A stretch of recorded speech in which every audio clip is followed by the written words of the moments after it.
साथ संगत जी, राधा स्वामी। साथ संगत जी, आज मैं जो साखी आपके लिए लाई हूँ उस साखी का नाम है बाबा नामदेव का कपड़ा बेचना। नामदेव जी एक पूर्ण संत हुए हैं। उनके गुरु ने उन्हें नाम की दौलत दी जो संसार में सबसे अमूल्य वस्तु है। नामदेव के घर वाले सभी सांसारिक लोग थे, इसलिए आप इस आंतरिक भेद को उनसे छिपाकर रखना चाहते थे। व्यवसाय से वह शिपे का कार्य करते थे।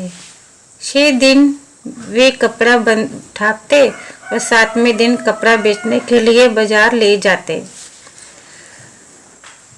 नामदेव जी के 4-5 भाई थे। एक बार की बात है कि सब भाइयों में माल तैयार किया गया और मंडी में बेचने के लिए ले गए। नामदेव को भी इसके घर वालों ने एक गठरी दे दी और सभी तो माल बेचने लगे। नामदेव एक तरफ भजन में बैठ गए।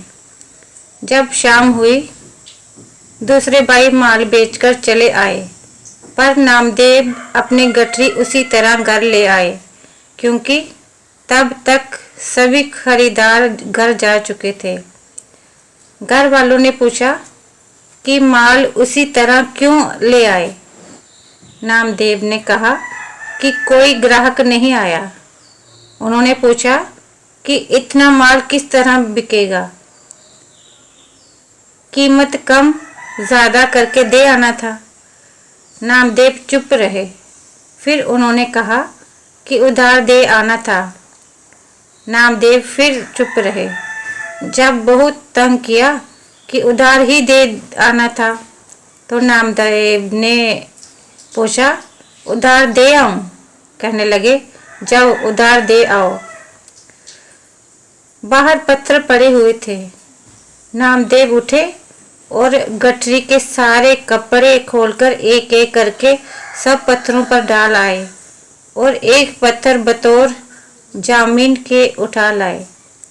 घर वालों ने पूछा कि कपड़ा उधार दे आए हो? नामदेव ने कहा, हाँ दे आया हूँ। उन्होंने पूछा कि लोग पैसे कब देंगे? नामदेव ने कहा कि 7वें दिन। किसी ने आकर बताया कि नामदेव कपड़ा बाहर पत्थरों पर डाल आए हैं और लोग पत्थरों पर से कपड़े उठाकर ले गए हैं।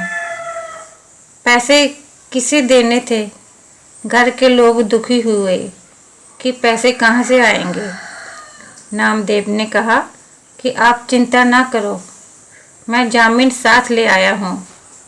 जब 7वें दिन आया, घर वालों ने नामदेव से पैसे मांगे। नामदेव वह पत्थर उठा लाए। पत्थर सोने का बन चुका था।